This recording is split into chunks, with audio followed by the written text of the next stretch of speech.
Hello everyone.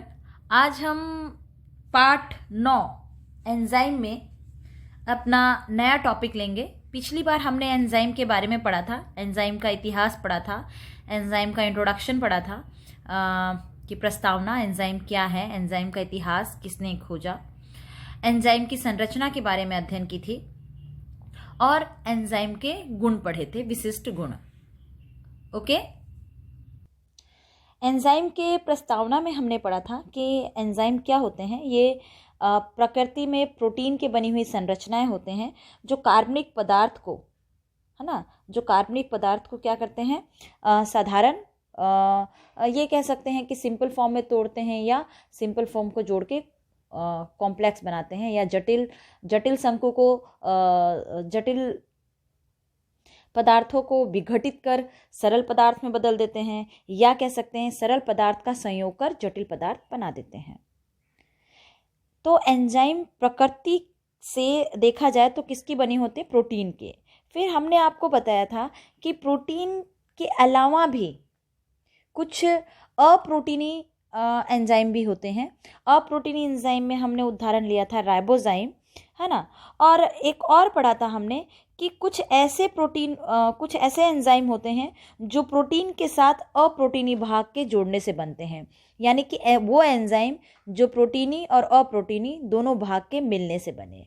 तो प्रोटीनी भाग को हमने कहा था एपो एंजाइम और अप्रोटीनी भाग को हमने कहा था सहकारक या कोफैक्टर। ओके। और ऐसे एंजाइम जो प्रोटीनी और अप्रोटीनी दोनों से मिल के बनता है उसको कहते हैं होलोजाइम। मैं फिर से बता रही हूँ, ये बहुत इंपॉर्टेंट है, आप याद रखिएगा। होलो एंजाइम किसे कहते हैं? वो एंजाइम जो प्रोटीनी और अप्रोटीनी दोनों भाग से मिलके बनते हों, जिसमें प्रोटीनी भाग को एपो एंजाइम कहा जाता है और अप्रोटीनी भाग को कोफैक्टर या सहकारक कहा जाता है। फिर हमने पिछली बार ये भी पढ़ा था कि सहकारक के आधार पर एंजाइम को 3 भागों में बांटा गया है। अगर सहकारक प्रोटीनी भाग के साथ मजबूती से बंधा हो, यानी दृढ़ता से बंधा हो, उसे कहते हैं प्रोस्थेटिक समूह। अगर ढीला बंधा हो, ढीले का मतलब आसानी से पृथक किया जा सके, उसे कहते हैं सह एंजाइम या कोएंजाइम। और अगर वो धातु हो तो उसे कहते हैं सक्रियन या एक्टिवेटर। ये हमने बहुत अच्छे से पढ़ा था। विशिष्ट गुण में भी हमने पढ़ा था। इसके सारे विशिष्ट गुण प्रकृति से तो बता ही दिया, ये प्रोटीन के बने होते हैं, कोलाइडी प्रकृति के होते हैं। विशिष्टता में भी पढ़ लिया, अलग अलग समूह के लिए होते हैं, अलग अलग अभिक्रिया के अलग अलग विशेष प्रकार के एंजाइम होते हैं। कुछ विशेष बंधों को तोड़ने वाले भी एंजाइम होते हैं, कुछ विशेष प्रकार की त्रिविमीय संरचना के ऊपर क्रिया करने वाले एंजाइम होते हैं, है ना। अम्लीय और क्षारीय दोनों प्रकृति के होते हैं, अर्थात अम्लीय और क्षारीय दोनों प्रकृति के होने के कारण ये दोनों प्रकार के क्रियाधारकों के साथ क्रिया कर सकते हैं। तो ये सब हमने पिछले अपने वीडियो में पढ़ा था। तो आज का हमारा टॉपिक है एंजाइम की क्रिया विधि, है ना। एंजाइम क्रिया की विधि किस प्रकार की है, कैसे करता है, हम ये पढ़ेंगे, है ना। तो एंजाइम क्रिया की विधि हम पढ़ेंगे। दूसरा पढ़ेंगे हम आज एंजाइम क्रिया को प्रभावित करने वाले कारक। तो आज के हमारे 2 मुख्य बिंदु हैं, एंजाइम क्रिया की विधि और एंजाइम क्रिया को प्रभावित करने वाले कारक। ओके। तो आज हमारे 2 मुख्य बिंदु हैं। पहला एंजाइम क्रिया की विधि, दूसरा है एंजाइम क्रिया को प्रभावित करने वाले कारक। तो सबसे पहले हम लेंगे एंजाइम क्रिया की विधि। क्या है, किस प्रकार एंजाइम क्रिया करते हैं, हम इसको पढ़ेंगे। ओके। देखिए, एंजाइम की जो क्रिया विधि है, एंजाइम की क्रिया विधि निर्भर करती है कि क्रियाधारक की प्रकृति कैसी है। क्रियाधारक अभिक्रिया में भाग लेने वाले रिएक्टेंट कह सकते हैं आप, सब्सट्रैट भी कह सकते हैं, है ना, जो भाग लेते हैं अभिक्रिया में। तो अभिक्रिया में भाग लेने वाले पदार्थ तो निर्भर करती है कि उनकी प्रकृति कैसी है ना। एंजाइम किस प्रकार से क्रिया करेंगे, ये निर्भर करती है कि अभिक्रिया में भाग लेने वाले क्रियाधारकों की प्रकृति कैसी है। तो पहला क्रियाधारकों की प्रकृति पर निर्भर करता है। अच्छा, एंजाइम अभिक्रिया का आरंभन वह दर जो है वो निर्भर करता है कि क्रियाधार की जटिल कैसी बनी है। जटिलता मतलब ESC, एंजाइम सबस्ट्रेट कॉम्प्लेक्स, निर्भर करता है कि एंजाइम सबस्ट्रेट कॉम्प्लेक्स यानी क्रियाधार जटिल है ना कैसा बना है। तो ये डिपेंड करेगा कि रिएक्शन आरंभ, जो अभिक्रिया है उसका आरंभ होना, उसकी दर तेज होगी, कम होगी या मंद गति से चलेगी, किस प्रकार की होगी, है ना। ये पहली बात इस पे निर्भर करता है। अभिक्रिया का आरंभन और उसकी दर निर्भर करता है क्रियाधार की जटिल पर।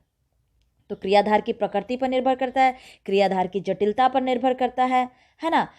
और अभिक्रिया के प्रारंभ होने के लिए आवश्यक सक्रियण ऊर्जा में कमी पर निर्भर करता है। सक्रियण ऊर्जा के बारे में आगे हम पढ़ेंगे, बहुत इंपॉर्टेंट है इसलिए। तो दो बातों पर निर्भर करता है। पहला ESC पे निर्भर करता है, यानी क्रियाधार जटिल पर, कि जटिल अभिक्रिया के अंदर जो उस अभिक्रिया के आरंभ होना और उसके दर को प्रभावित करता है। कौन कौन सी दो चीज़ें? पहला जटिल, क्रियाधार जटिल के बनने पर, और दूसरा सक्रियण ऊर्जा में कमी। तो एंजाइम की कार्य प्रणाली को समझने के लिए दो चीज़ों को समझना ज़रूरी है। पहला एंजाइम क्रियाधार जटिल का निर्माण और दूसरा सक्रियण ऊर्जा में कमी। ओके, तो क्रियाधार की प्रकृति दो ही, क्रियाधार जैसी होगी वैसी जटिल का निर्माण करेगा, और उसकी सक्रियण जैसी प्रकृति होगी उसके हिसाब से उसकी सक्रियण ऊर्जा में कमी होगी या बढ़ोतरी होगी, ये देखेंगे। तो किन दो बातों पे निर्भर किया, बहुत इंपॉर्टेंट है, याद रखिएगा। एंजाइम क्रियाविधि, एंजाइम की क्रियाविधि कार्य प्रणाली जो है वो दो चीज़ों पे निर्भर करती है, एंजाइम क्रियाधार जटिल का निर्माण और सक्रियण ऊर्जा में कमी। ओके, एंजाइम क्रिया की विधि में पहला एंजाइम क्रियाधार जटिल का निर्माण में देखिए, ये एंजाइम है, ये क्रियाधार है।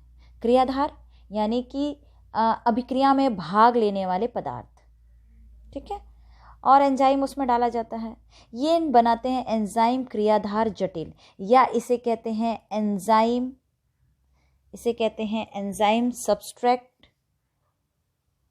ESC, एंजाइम सबस्ट्रेट कॉम्प्लेक्स भी इसको कहते हैं। Okay, ESC enzyme substrate complex. Okay, ये एक अस्थायी यौगिक होता है, क्योंकि इसके बाद वापस एंजाइम और उत्पाद का निर्माण होता है। ये विघटित होकर एंजाइम और उत्पाद का एंजाइम इसमें से क्रियाधारों को तोड़ के उत्पाद में बदल देते हैं। एक चित्र की सहायता से समझते हैं, इससे आप और अच्छे से समझ जाएंगे कि एंजाइम और क्रियाधार क्या है और कैसे काम करते हैं। मान लीजिए ये एक एंजाइम है, एक संरचना बना रही हूँ। मान लीजिए कि ये एक एंजाइम की संरचना है, इनका सतह बड़ा होता है, ये एक एंजाइम की संरचना है, ठीक है। और ये है सक्रियण स्थल, मैं लिख दूं, ये है अपने पास सक्रिय स्थल या एक्टिव साइट कह सकते हैं, ठीक है। तो ये तो हो गया अपना एंजाइम। अब हम क्रियाधार का निर्माण करते हैं। मैं दूसरे कलर से ले लेती हूँ ताकि आपको क्रियाधार समझ आ जाए। ये हमारे पास क्रियाधार है, अभिक्रिया में भाग लेने वाले क्रियाधार, ये क्रियाधार है, ठीक है। ये दोनों मिलने के बाद इन्होंने बनाया, क्या बनाया? एंजाइम क्रियाधार जटिल, यानी एंजाइम सबस्ट्रेट कॉम्प्लेक्स। चलिए एंजाइम सबस्ट्रेट कॉम्प्लेक्स बना देते हैं। इस तरीके से एंजाइम सबस्ट्रेट कॉम्प्लेक्स का निर्माण हो गया। ये इसके अंदर अपनी ये सक्रियण स्थल से जुड़ गया। ये जो क्रियाधार है ये सक्रियण स्थल से जुड़ गया। ये क्रियाधार और ये एंजाइम, ये एंजाइम और ये क्रियाधार सक्रियण स्थल पे जाके फिट हो गया, कह सकते हैं जुड़ गया, ये जुड़ गया अंदर से। ओके, तो ये क्या बन गया? ये बन गया ESC, एंजाइम सबस्ट्रेट कॉम्प्लेक्स, यानी एंजाइम क्रियाधार जटिल। ये क्या था हमारे पास? क्रियाधार। और ये क्या था? एंजाइम। ये था एंजाइम। ओके, अब देखते हैं ये टूट के क्या बनते हैं। ये टूट के पुनः एंजाइम तो मुक्त हो जाएंगे, पुनः एंजाइम आप सोच रहे हैं ये हरा, तो ये एक्चुअली इसकी जगह है, इसलिए मैंने इसको ऐसा बनाया है। ठीक है, तो ये देखिए एंजाइम पुनः अपने मुक्त हो गए।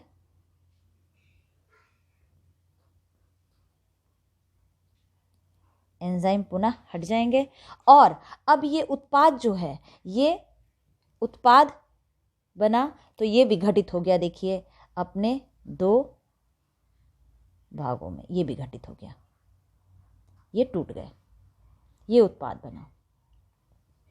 तो रासायनिक अभिक्रिया में एंजाइम क्रियाधार पर क्या करते हैं, क्रियाधार को अपने सक्रियण स्थल से जोड़ते हैं और क्रियाधार को उत्पाद में बदलते हैं। वापस सुन लीजिए, एंजाइम अपने सक्रियण स्थल से क्रियाधार को जोड़ते हैं और क्रियाधार को उत्पादों में बदल देते हैं। इनके मध्य में एक संरचना बनती है जो कि एक अस्थायी यौगिक है, उसे कहते हैं एंजाइम क्रियाधार जटिल, एंजाइम क्रियाधार जटिल या एंजाइम सबस्ट्रेट कॉम्प्लेक्स, या कह सकते हैं एंजाइम क्रियाधार संकुल। याद रखिएगा, एंजाइम क्रियाधार जटिल या एंजाइम क्रियाधार संकुल का निर्माण करते हैं। तो एंजाइम क्रियाधार जटिल का निर्माण आप समझ चुके हैं कैसे होता है। जब एंजाइम क्रियाधार के साथ जुड़ता है तो एंजाइम क्रियाधार जटिल का निर्माण करता है या संकुल का निर्माण करता है और बाद में उत्पाद में क्रियाधार को उत्पाद में परिवर्तित कर सकता है। तो सभी प्रकार के एंजाइम उत्प्रेरित अभिक्रियाओं में सबसे पहले एंजाइम क्रियाधारक से मिलकर एक अस्थायी यौगिक का निर्माण करता है, जिसे कहते हैं एंजाइम क्रियाधार जटिल संकुल। यह बाद में विखंडित होकर उत्पाद बनाता है और एंजाइम बाद में पृथक हो जाता है। यानी क्रियाधार किस में विखंडित हो गया, टूट गया, उत्पाद में, और एंजाइम मुक्त हो गया। तो एंजाइम का कार्य क्या था, क्रियाधार को तोड़ना। ओके, प्रत्येक एंजाइम के सतह पे एक विशिष्ट स्थल होता है, ये पिछली बार मैंने बताया था, जिसे कहते हैं सक्रियण स्थल, जिसे कहते हैं सक्रियण स्थल।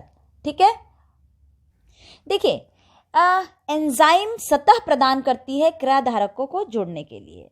एंजाइम का आकार जब क्रियाधार एंजाइम की सतह से जुड़ते हैं तो एंजाइम का आकार परिवर्तित हो जाता है। वह क्रियाधारकों के मध्य व एंजाइम के मध्य एक नए बंध का निर्माण होता है और इस बंध के कारण बनने वाला उत्पाद एंजाइम से पृथक हो जाता है। ओके, बंध के कारण बनने वाला उत्पाद एंजाइम से पृथक हो जाता है। फिर से बता रही हूं, एंजाइम के सक्रियण स्थल से जब क्रियाधार जुड़ेंगे तो एंजाइम के सक्रियण स्थल का आकार परिवर्तित होकर और सक्रियण स्थल को जोड़ता है, जिसकी वजह से इन दोनों एंजाइम और क्रियाधार के मध्य नए बंध बनते हैं और बंध बनने के कारण एंजाइम क्या हो जाता है, पृथक हो जाता है, किससे, क्रियाधार को विखंडित करके। ओके, तो एंजाइम मुक्त होकर पुनः क्रियाधारक से अन्य क्रियाधारक के अन्य अणु से जुड़ता है और फिर उसको विखंडित करता है या तोड़ता है और बार बार नए संकुल का निर्माण करता है। अब इसी में एंजाइम क्रियाधार जटिल का जो निर्माण है, इसी के आधार को, इसी को समझने के लिए दो सिद्धांत दिए गए हैं। बहुत बहुत बहुत इंपॉर्टेंट है वो दोनों सिद्धांत। वापस बोल रही हूँ, हमारे एंजाइम क्रियाधार जटिल का निर्माण, इसको समझने के लिए दो वैज्ञानिक ने अपने अपने सिद्धांत दिए। एक थे एमिली फिशर, जिन्होंने ताला कुंजी सिद्धांत थी, एक थे कॉसलैंड, जिन्होंने प्रेरित आसंजन सिद्धांत दी। तो इसी को समझने के लिए हम दो अलग अलग वैज्ञानिकों के सिद्धांत को प्रस्तुत कर रहे हैं और अब हम उन सिद्धांतों को समझेंगे। ओके, पहला सिद्धांत है ताला कुंजी सिद्धांत, दूसरा प्रेरित आसंजन सिद्धांत। एक्चुअली वो एंजाइम के आधार पे है। एक जो ताला कुंजी सिद्धांत है, हल्का सा बता देती हूँ फिर विस्तार से पढ़ेंगे। ताला कुंजी सिद्धांत में एंजाइम जो है वो दृढ़ होता है, जबकि प्रेरित आसंजन सिद्धांत में एंजाइम का जो सक्रियण स्थल है वो दृढ़ नहीं होता है, इसकी संरचना परिवर्तित हो सकती है। प्रेरित आसंजन में सक्रियण स्थल की संरचना परिवर्तित हो सकती है, परंतु ताला कुंजी सिद्धांत में परिवर्तित नहीं हो सकती, अर्थात उसका सक्रियण स्थल ताला कुंजी सिद्धांत में दृढ़ है, जबकि प्रेरित आसंजन सिद्धांत में बदलाव उसके सक्रियण स्थल में बदलाव होता है। किसके अनुसार? क्रियाधार। तो चलिए लेते हैं ताला कुंजी सिद्धांत। ओके, अब हम ले रहे हैं दो सिद्धांत। पहला है ताला कुंजी सिद्धांत, जिसको दिया था, इसको ध्यान से सुनिएगा और अपनी कॉपी में नोट कर लीजिएगा। ताला कुंजी सिद्धांत आता है। अब हमारे पास है ताला कुंजी सिद्धांत में पहला कि इसको किसने प्रतिपादित किया था। इसको एमिली फिशर ने 1984 में प्रतिपादित किया। किसने? एमिली फिशर ने 1984 में प्रतिपादित किया, एमिल फिशर ने। ओके, इसमें जैसे का नाम हो रहा है लॉक एंड की, ताला और कुंजी, यानी ताली और चाबी। ताला और चाबी के बारे में क्या आप जानते हैं? आप जानते हैं कि हर एक ताला एक खास प्रकार के चाबी से खुलता है। अगर आप उस किसी भी ताले में किसी भी चाबी को लगाएंगे तो ताला नहीं खुलेगा। तो सरल भाषा में कहें तो खास ताले के लिए खास चाबी होती है, एक फिक्स ताले के लिए फिक्स चाबी, यानी विशिष्ट प्रकार के ताले के लिए विशिष्ट प्रकार की चाबी से खोला जा सकता है। उसी प्रकार इसमें भी कहा गया है कि एक विशेष प्रकार की अभिक्रिया को करने के लिए या क्रियाधारक, जो विशेष प्रकार के क्रियाधारक है उनके लिए विशेष प्रकार की एंजाइम होती है। तो इस सिद्धांत के अनुसार एक ताला उसकी चाबी से ही खोला जा सकता है। ठीक उसी प्रकार विशेष आकार के क्रियाधार ही एंजाइम की विशेष सक्रिय स्थल से जुड़कर अपना बंध बना सकते हैं। अतः इस प्रकार के एंजाइम द्वारा उत्प्रेरित होने वाली अभिक्रिया में विशेष प्रकार के क्रियाधार की विशेष एंजाइम की सक्रिय स्थल पर जुड़ सकते हैं। ये आपकी बुक की लैंग्वेज है। आप लिख सकते हैं इसमें कि एक ताला जिस प्रकार एक खास चाबी से खोली जा सकती है, ठीक उसी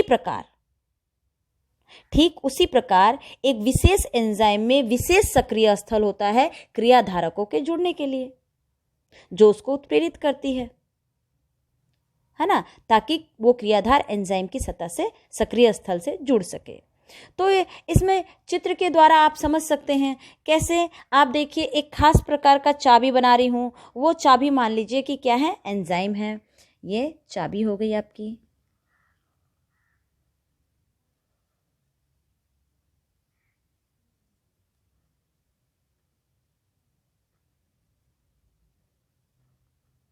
ये चाबी हो गई। ओके, और ये हमारा हो गया ताला।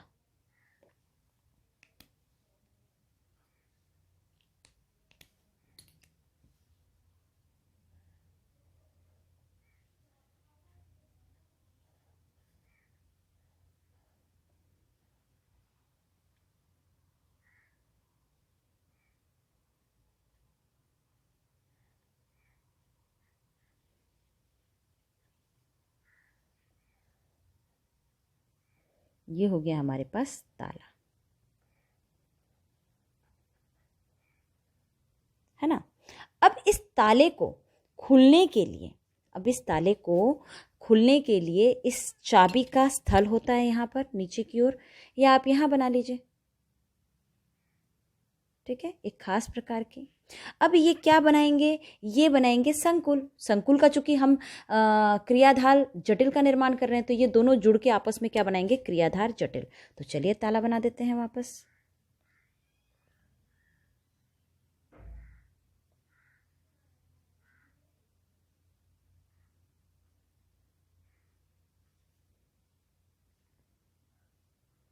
इससे हम चाबी को जोड़ देते हैं। ये चाबी अंदर फिट हो गई। ये चाबी अंदर फिट हो गई। अब ये बन गया एंजाइम सबस्ट्रेट, या कह सकते हैं enzyme ESC, enzyme substrate complex, या कह सकते हैं एंजाइम क्रियाधार जटिल का निर्माण हो गया, या संकुल, एंजाइम क्रियाधार संकुल का निर्माण। ये क्या है अपने पास? ये है क्रियाधार। ताला क्या है? क्रियाधार। और चाबी क्या है? एंजाइम। दोनों ने जुड़ के क्या बनाया? एक जटिल। क्या बनाया? जटिल का निर्माण किया, या संकुल का निर्माण किया।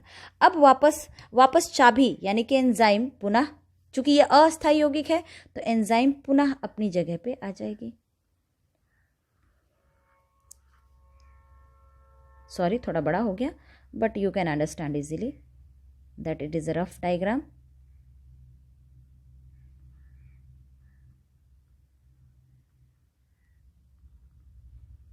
चाबी पुनः निकल गई। ओके, और ताला अपने उत्पादों में टूट गया।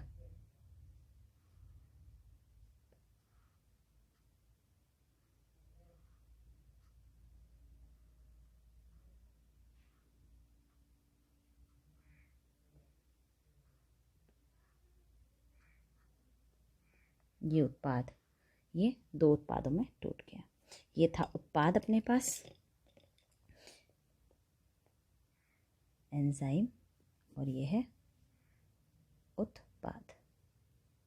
तो देखिए, इसमें संरचना पूछा जाता है, इसमें जो क्रियाधार सक्रिय स्थल था, यानी जो सक्रिय स्थल एक्टिव साइट था, वो किस प्रकार था? दृढ़ था, क्योंकि एंजाइम ने अपनी संरचना क्रियाधार के अनुसार नहीं बदली। एंजाइम ने अपनी संरचना क्रियाधार के आधार पर नहीं बदली। एमिल फिशर जो थे, उन्होंने यही कहा कि इसमें जो संरचना होती है वो किस प्रकार की होती है? दृढ़ प्रकार की होती है। किस प्रकार की होती है? दृढ़। यानी कि इसमें सक्रिय स्थल की संरचना नहीं बदलती। परंतु प्रेरित आसंजन में इससे थोड़ा अलग है। प्रेरित आसंजन में क्या है? प्रेरित आसंजन में एंजाइम की क्रिया स्थल क्रियाधार के आधार पर बदल सकती है। तो चलिए हम लेते हैं प्रेरित आसंजन सिद्धांत, उसको भी समझ लेते हैं अच्छे से। तो ये है प्रेरित आसंजन सिद्धांत, जिसको दिया था कॉस्टलैंड ने, और इसमें सक्रिय स्थल दृढ़ नहीं होते, अर्थात सक्रिय स्थल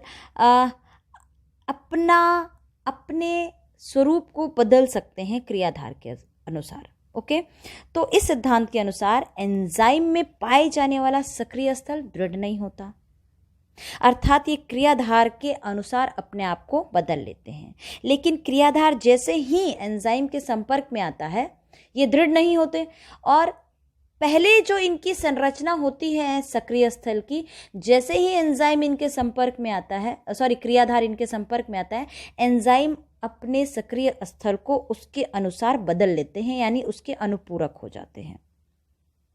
तो इस सिद्धांत के अनुसार एंजाइम में उपस्थित सक्रिय स्थल क्रियाधारों द्वारा प्रेरित होता है, इसीलिए इसका नाम प्रेरित आसंजन सिद्धांत है ना, क्योंकि क्रियाधार से प्रेरित होकर वो अपनी सक्रिय स्थल को क्रियाधार के अनुपूरक बना रहा है, या क्रियाधार के अनुसार बदल ले रहा है।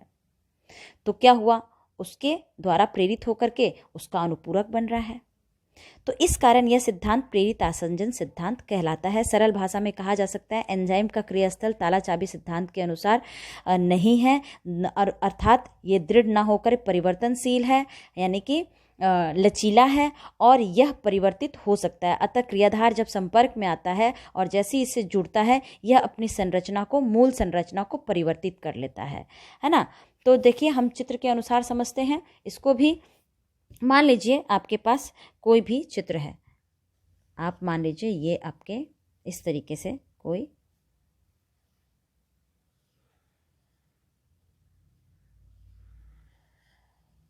ये सक्रिय स्थल है, ये है सक्रिय स्थल, है ना, ये है एंजाइम। ओके, अब एंजाइम के साथ हमें जोड़ना है, किसको जोड़ना है? हमारे क्रिया धारक को। तो क्रियाधारक बना देते हैं। चलिए क्रियाधारक थोड़ा तीखा बना देते हैं ताकि आपको समझ आ जाए। ये देखिए, अब इसका आकार और इसके आकार में परिवर्तन है, तो देखते हैं ये किस प्रकार के आकार का निर्माण करता है। देखिए पुनः, है ना,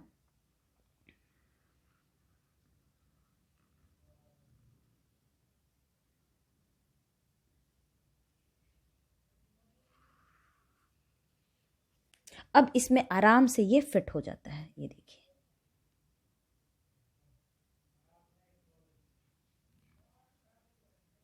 तो ये बनाएगा एंजाइम सबस्ट्रेट कॉम्प्लेक्स, यानी संकुल। एंजाइम संकुल का निर्माण करेगा, और ये संकुल प्रेरित होके बने हैं, इसीलिए ये प्रेरित आसंजन सिद्धांत कहलाता है। अब पुनः एंजाइम को अलग कर लीजिए। चलिए एंजाइम को अलग कर लेते हैं। एंजाइम पुनः अपनी अवस्था में आ जाता है। ओके, और जो क्रियाधार है वो अपने उत्पादों में टूट जाएंगे।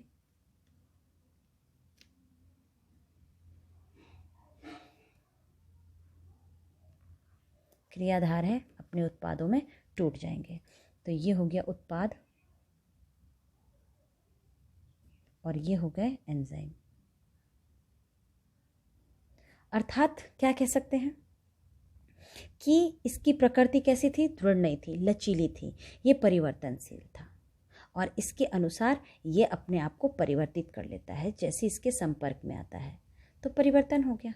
ओके, इसीलिए इसको कहते हैं प्रेरित आसंजन सिद्धांत। इसको कॉसलन ने दिया था, 1966 में दिया था। इन्होंने यही कहा था कि सक्रियण स्थल दृढ़ नहीं होते और जैसे ही सक्रियण स्थल के संपर्क में क्रियाधारक आते हैं ये उसके अनुपूरक अपना स्थल बदल लेते हैं और उनसे प्रेरित हो जाते हैं, इसीलिए इसको कहते हैं प्रेरित होकर उनके अनुपूरक हो जाते हैं, इसीलिए इसको कहते हैं प्रेरित आसंजन सिद्धांत। ओके, अब हम ले रहे हैं अपना दूसरा हमारा था सक्रियण ऊर्जा में कमी। दूसरा था एंजाइम की क्रियाविधि में सक्रियण ऊर्जा में कमी। अभी हमने पढ़ा एंजाइम क्रियाधार के जटिल का निर्माण, अब हम पढ़ रहे हैं सक्रियण ऊर्जा में कमी। तो हमारा नेक्स्ट टॉपिक अभी है क्या? सक्रियण ऊर्जा में कमी। क्रियाविधि को प्रभावित करने के लिए हमने दो चीज़ें बताई थी, एक जटिल का निर्माण, ये प्रकृति पर निर्भर करती है किस प्रकृति का है क्रियाधार, और इसमें हमने दो सिद्धांत का अध्ययन किया, ताला चाबी सिद्धांत, प्रेरित आसंजन सिद्धांत। अब हम पढ़ रहे हैं सक्रियण ऊर्जा में कमी। ओके, तो नेक्स्ट सक्रियण ऊर्जा में कमी लेते हैं। टॉपिक हमारा था सक्रियण ऊर्जा में कमी, है ना। हमने एंजाइम की क्रियाविधि में पहला पढ़ा था क्रियाविधि को प्रभावित करने वाले क्या थे? क्रियाधार, एंजाइम क्रियाधार जटिल का निर्माण, जो जिसके अंदर हमने दो थ्योरी पढ़ी, एक एमिल फिशर ने दी और एक कॉसलन ने दी। ओके, लॉकेन की थ्योरी, और हमने प्रेरित आसंजन सिद्धांत पढ़ा। दूसरा है हमारे पास सक्रियण ऊर्जा में कमी, ये भी एंजाइम की क्रियाविधि को प्रभावित करते हैं। तो देखिए, सबसे पहले हम जानते हैं सक्रियण ऊर्जा होती क्या है। देखिए, सक्रियण ऊर्जा असल में किसी भी अभिक्रिया में ऊर्जा उत्पादित होती है या ऊर्जा मुक्त होती है, ये आपको पता है। कभी कभी अभिक्रिया को प्रारंभ नहीं करने के लिए भी ऊर्जा की आवश्यकता होती है, तो अभिक्रिया को प्रारंभ करने के लिए भी तो ऊर्जा की आवश्यकता होती है। तो जो ऊर्जा अभिक्रिया को प्रारंभ करने के लिए चाहिए उसे कहते हैं सक्रियण ऊर्जा, या कह सकते हैं अभिक्रिया को प्रारंभ करने में लगने वाली ऊर्जा को सक्रियण ऊर्जा कहते हैं। तो यहाँ एक ग्राफ की मदद से हम समझ रहे हैं। देखिए, ये है विभव ऊर्जा, ऊर्जा जो अपने अभिक्रिया में लगती है, और ये क्रियाधार की दर है। देखिए, यहाँ एक पिंक पेन से जो मैंने बनाया है स्केच से, आप देखिए क्रियाधार में जब हमने एंजाइम नहीं मिलाया तो सक्रियण ऊर्जा आप देखिए कितना अधिक लगा, और क्रियाधार फिर उत्पाद में बदला। क्रियाधार को उत्पाद में बदलने के लिए बहुत ज़्यादा, या क्रियाधार अभिक्रिया को आरंभ करने के लिए बिना एंजाइम के सक्रियण ऊर्जा अधिक मात्रा में लगती है। लेकिन यदि हम एंजाइम उसमें मिला देते हैं तो सक्रियण ऊर्जा क्या हो जाती है? कम हो जाती है, सक्रियण ऊर्जा में कमी हो जाती है। तो एंजाइम क्या करती है? सक्रियण ऊर्जा को भी कम करती है, किसी भी अभिक्रिया के सक्रियण ऊर्जा को कम करके क्रियाधार को उत्पाद में बदल देती है। तो सक्रियण ऊर्जा में कमी ये भी एंजाइम का एक प्रमुख कार्य है। तो एंजाइम क्या करती है? सक्रियण ऊर्जा में कमी कर देती है और कमी करके क्रियाधार को उत्पाद में बदल देती है। परंतु यदि हम एंजाइम नहीं करते हैं तो वो रिएक्शन क्या होती है? अभिक्रिया क्या होती है? अत्यधिक सक्रियण ऊर्जा लेकर के फिर उत्पाद में बदलती हैं। तो इसीलिए एंजाइम को यहाँ इस्तेमाल करके सक्रियण ऊर्जा को कमी की जाती है ना। तो सक्रियण ऊर्जा में कमी ये किसकी हेल्प से की जाती है? किसकी मदद से? एंजाइम की। ओके, तो नेक्स्ट टॉपिक है हमारा एंजाइम क्रिया को प्रभावित करने वाले कारक। तो पहला है तापमान। कौन कौन से कारक प्रभावित करते हैं? तापमान, पीएच, क्रियाधारों की सांद्रता, एंजाइम सांद्रता, अंतिम उत्पाद की सांद्रता, और एंजाइम निरोध एवं विष। तो तापक्रम लेते हैं। देखिए, तापक्रम के प्रति संवेदनशील है, पीएच के प्रति भी संवेदनशील है। एक विशिष्ट तापक्रम पर है ना, एक विशिष्ट, चूंकि आपको पता ही है एंजाइम प्रोटीनी प्रकृति के होते हैं, तो एक विशिष्ट तापक्रम पर ये बहुत ही अनुकूल होता है इनके लिए, जो वो तापमान होता है 20 डिग्री से 35 डिग्री, है ना। एंजाइम क्रिया के लिए अनुकूल तापमान 20 डिग्री से 35 डिग्री तक होता है। अगर इसमें 10 डिग्री हम तापमान बढ़ा देते हैं तो इनकी दर 2 से 2.5 गुना बढ़ जाती है। 35 डिग्री से अधिक तापक्रम पर इनकी गति मंद हो जाती है और अत्यधिक उच्च तापक्रम पर बिल्कुल ही गति बंद पड़ जाती है, यानी कि ये कार्य करना इनका कार्य बंद हो जाता है। पीएच के प्रति भी संवेदनशील है। इनका अनुकूल परास रेंज पीएच का क्या है, 5 से 7.5 पीएच, है ना, 5 से 7.5 पीएच इनकी कार्य क्षमता के लिए बहुत ही अनुकूल है। अगर पीएच के मान में कमी करते हैं तो एंजाइम की क्रियाशीलता भी कम हो जाती है। पीएच के मान में कम करने से एंजाइम की क्रियाशीलता भी कम हो जाती है, याद रखिएगा। ओके, नेक्स्ट है हमारे पास क्रियाधारों की सांद्रता। क्रियाधारकों की सांद्रता में क्या है, देखिए क्रियाधारक की सांद्रता निम्न, श्रेष्ठतम या अधिक हो सकती है, कैसी भी हो सकती है सांद्रता, है ना। निम्न सांद्रता पर एंजाइम की क्रिया क्या होती है, कम होती है। क्यों? क्योंकि एंजाइम अणु की सतह पर स्थित जो सक्रियण स्थल होता है उससे क्रियाकारक सही से जुड़ नहीं पाता, उससे सही से, अगर सांद्रता निम्न होगी तो सक्रियण स्थल से सही से जुड़ नहीं पाएगा। ओके, तो अगर हम सांद्रता को कम करते हैं, अगर निम्न सांद्रता होता है क्रियाधारकों की तो गति कम हो जाती है, तो अधिक, अगर सांद्रता अधिक हो तो क्रिया की गति बढ़ जाएगी। तो एक निश्चित सांद्रता पर गति स्थिर हो जाती है और उस गति को कहते हैं अधिकतम वेग, है ना। पर्याप्त सांद्रता पर होने वाली अधिकतम गति को अधिकतम वेग कहते हैं। नेक्स्ट है हमारे पास एंजाइम सांद्रता।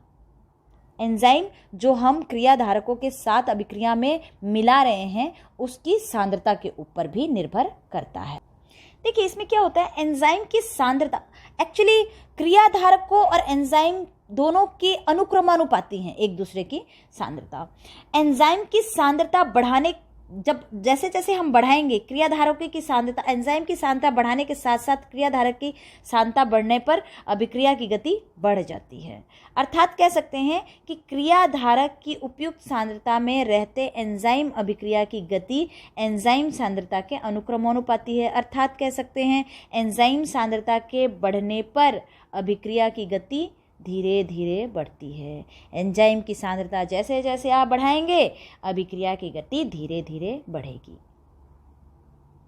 और क्रियाधारक की सांद्रता के सीमाकारी प्रभाव के कारण, यानी कि सीमित प्रभाव के कारण किसी एक बिंदु पर जब बराबर हो जाएगी तो वो क्या हो जाएगी, स्थिर हो जाएगी, रुक जाएगी। दोनों की सांद्रता जब सीमाकारी हो जाएंगे तो वो रुक जाएंगे। अतः एंजाइम सांद्रता बढ़ाने के साथ साथ धीरे धीरे क्रियाधारक की सांद्रता भी बढ़ने लगती है और अभिक्रिया भी बढ़ने लगती है और एक स्थान पर आकर के क्या हो जाते हैं, स्थिर हो जाते हैं। ओके, नेक्स्ट है हमारे अंतिम उत्पाद की सांद्रता। अंतिम उत्पाद जो बन रहा है उस उत्पाद की सांद्रता पर भी निर्भर करता है क्या, एंजाइम की क्रिया। तो ये भी एक कारक है इसको प्रभावित करने का, अंतिम उत्पाद। तो इसमें क्या है, देखिए अंतिम उत्पाद की सांद्रता में जैसे जैसे सांद्रता बढ़ेगी, है ना, सांद्रता बढ़ने के कारण क्या होगा, एंजाइम उत्प्रेरित होंगे और धीरे धीरे मंदता आती जाएगी और ये मंदता बढ़ते बढ़ते धीरे धीरे साम्य अवस्था आ जाएगी और साम्य अवस्था के बाद क्या होगी, शून्य हो जाएगी। पहले मंद होगी अभिक्रिया, फिर मंद होने के बाद साम्य अवस्था आएगी, साम्य अवस्था यानी बराबर, है ना, और जब बराबर हो जाएंगी दोनों तो धीरे धीरे क्या हो जाएगी, शून्य अवस्था होगी। तो साम्य अवस्था के पश्चात क्रिया विपरीत दिशा में प्रारंभ हो जाती है। याद रखिएगा अंतिम उत्पाद में की सांद्रता में साम्य अवस्था होने पर हमारी अभिक्रिया जो होगी, क्रिया जो होगी वो विपरीत दिशा में प्रारंभ हो जाती है। तो एक बार आपकी बुक की लैंग्वेज यही है, अंतिम उत्पाद की सांद्रता में वृद्धि के कारण एंजाइम उत्प्रेरित क्रिया में मंदता आती है और यह मंदता बढ़ते बढ़ते साम्यावस्था पर क्रिया को बिल्कुल शून्य कर देती है तथा साम्यावस्था पश्चात क्रिया विपरीत दिशा में शुरू हो जाती है। सामान्य भाषा में कहें तो आप कह सकते हैं उत्पाद, जैसे जैसे उत्पाद बनते जाता है उत्पाद की सांद्रता वृद्धि होती है और जब उत्पाद बनेगा और उत्पाद अत्यधिक धीरे धीरे उत्पाद की मात्रा बढ़ती जाएगी तो एंजाइम की क्रिया क्या हो जाएगी, कम होती जाएगी। किसी अभिक्रिया में एंजाइम डाला हमने, अभिक्रिया प्रारंभ हुआ, उत्पाद बनना शुरू हो गया, उत्पाद जब बनना शुरू हो गया तो धीरे धीरे उत्पाद की मात्रा बढ़ती गई तो एंजाइम की क्या हो जाएगी, कम होती जाएगी, और धीरे धीरे साम्य अवस्था में आ जाएंगी और बाद में बिल्कुल शून्य हो जाएंगी, और साम्य अवस्था के पश्चात क्या करेगी, विपरीत दिशा में प्रारंभ हो जाएगी क्रिया। ओके, तो नेक्स्ट है हमारे पास छठा, एंजाइम निरोध व विष। निरोध व विष, इसका मतलब ही है, इनहैबिटेट का मतलब है, हमारे आगे पढ़ चुके हैं। तो निरोध का मतलब आपको पता ही है, निरोध का मतलब होता है किसी भी क्षमता, निरोध का मतलब कम करना एक्चुअली, है ना, इनहैबिटेट करना, कम करना। वे पदार्थ जो एंजाइम की उत्प्रेरण क्षमता को कम कर देते हैं उसे निरोध कहते हैं। और ये दो प्रकार की एंजाइम निरोध के विष, ये भी दो प्रकार की हैं, एक प्रतिस्पर्धा निरोध और एक अप्रतिस्पर्धा निरोध। तो ये दो प्रकार के हैं, प्रतिस्पर्धी निरोध और अप्रतिस्पर्धी निरोध। ओके, तो देखो प्रतिस्पर्धी निरोध में क्या है, सबसे पहले ये संरचना जो होती है, इस प्रकार के ऐसे पदार्थ जो होते हैं निरोधक, इनकी संरचना क्रियाधारक अणु से बिल्कुल मिलती जुलती है, क्रियाधारक के संरचना से बिल्कुल मिलती जुलती है। और ये जो पदार्थ, अतः ये पदार्थ एंजाइम अणु के सक्रिय स्थल से जुड़ने के बाद उन्हीं के साथ प्रतिस्पर्धा करना शुरू करते हैं, क्योंकि देखो उनकी तरह ही मिलते जुलते हैं तो उनसे प्रतिस्पर्धा करेंगे। तो ये पदार्थ एंजाइम के सक्रिय स्थल से जुड़ने के बाद, यानी कि एंजाइम और क्रियाधारक जो होते हैं दोनों की संरचना क्या होती है, मिलती जुलती होती है। तो ये जब एंजाइम के सक्रियण स्थल से जुड़ेंगे तो जुड़ने के बाद उनके साथ क्या करते हैं, प्रतिस्पर्धा करना शुरू करते हैं, जिससे एंजाइम की क्रिया कम हो जाती है। एंजाइम के साथ, एंजाइम का सक्रियण स्थल से जुड़ा, एंजाइम की तरह ही इनकी संरचना है, तो ये क्या करते हैं, उनके साथ प्रतिस्पर्धा करना शुरू कर देते हैं, जिसकी वजह से एंजाइम की क्रियाशीलता कम हो जाती है। उदाहरण याद रखिएगा, जो मेलोनिक अम्ल है, मेलोनिक अम्ल सक्सिनाइल अम्ल का प्रतिस्पर्धा निरोधक है। उदाहरण, मेलोनिक अम्ल सक्सिनिक अम्ल का क्या है, प्रतिस्पर्धा करता है। मैनिलिक अम्ल सक्सेनिक अम्ल का प्रतिस्पर्धा निरोध है, वापस याद रखिएगा। अप्रतिस्पर्धा, जब इसमें प्रतिस्पर्धा में आपने पढ़ा कि एंजाइम और क्रियाकारक दोनों की संरचना एक जैसी ही है, मिलती जुलती है, तो प्रतिस्पर्धा कर रहे हैं। इसमें अप्रतिस्पर्धा यानी प्रतिस्पर्धा नहीं हो रही है। तो इस प्रकार के निरोधिक पदार्थ में क्या होता है, एंजाइम अणु से जुड़कर उनमें संरचना में परिवर्तन लाते हैं।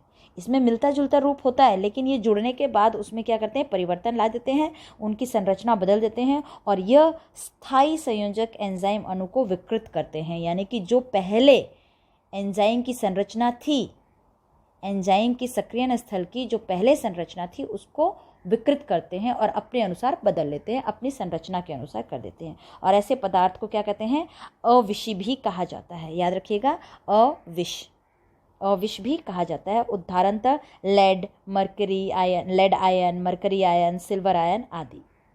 ओके, एक आपकी बुक में दिया हुआ है इसका उदाहरण, वो थोड़ा याद रखिएगा। साइनाइड श्वसन क्रिया में साइटोक्रोम ऑक्सीडेज को संदमित कर देता है और इस प्रकार के संदमन को एंजाइम की सांद्रता बढ़ाकर रोका जा सकता है। साइनाइड जो है वो सक्रियण श्वसन क्रिया में साइटोक्रोम ऑक्सीडेज को संदमित कर देता है। साइटोक्रोम ऑक्सीडेज आप पुनः श्वसन तंत्र जब हम पढ़ेंगे, जब श्वसन चैप्टर पढ़ेंगे तब उसमें मैं बताऊंगी आपको कि साइटोक्रोम का क्या कार्य है। तो अभी के लिए इतना ही। प्रतिस्पर्धा में हमने क्या पढ़ा, प्रतिस्पर्धा में ये पढ़ा कि एंजाइम और क्रियाकारक दोनों की संरचना लगभग मिलती जुलती है, इसीलिए क्रियाधारक क्या करता है, एंजाइम से प्रतिस्पर्धा करना शुरू कर देता है और एंजाइम क्या होता है, उसकी गति मंद हो जाती है। और प्रतिस्पर्धा में एंजाइम की जो पहले की संरचना होती है, क्रियाकारक उसके साथ जुड़ के उसकी संरचना में ही परिवर्तन ला देता है, और संरचना में जब परिवर्तन ले आ देता है तो क्या होता है, यह एक स्थायी परिवर्तन होता है, जिसकी वजह से क्या होता है, एंजाइम के अणु विकृत हो जाते हैं, और विकृत हो जाते हैं तो कमी आ गई, निरोध हो गया, रुकावट आ गई, और उसकी क्या होगी, उसकी जो क्रिया होगी वो मंद पड़ जाएगी। तो आज हमने दो टॉपिक पढ़ा। एक पढ़ा हमारे एंजाइम की क्रियाविधि। एंजाइम की क्रियाविधि में हमने दो तरीके और पढ़े। एक पढ़ा एंजाइम की क्रियाविधि के अंदर हमने पढ़ा एंजाइम क्रियाधारक जटिल का निर्माण और सक्रियण ऊर्जा में कमी, यानी कि एंजाइम क्रियाविधि को प्रभावित करने वाले जो थे, एंजाइम क्रियाविधि काम कैसे करती है उसको हमने समझने के लिए एंजाइम संकुल का निर्माण किया था और सक्रियण ऊर्जा में कमी, इन दो से एंजाइम की क्रियाविधि को समझा गया है। जबकि जटिल के निर्माण में हमने दो सिद्धांत पढ़े, ताला चाबी सिद्धांत और प्रेरित आसंजन सिद्धांत। दूसरा हमने आज पढ़ा एंजाइम क्रिया को प्रभावित करने वाले कारक। ओके, तो आज के लिए इतना ही। नेक्स्ट टॉपिक को हम अपने अगले वीडियो में डिस्कस करेंगे। Thank you.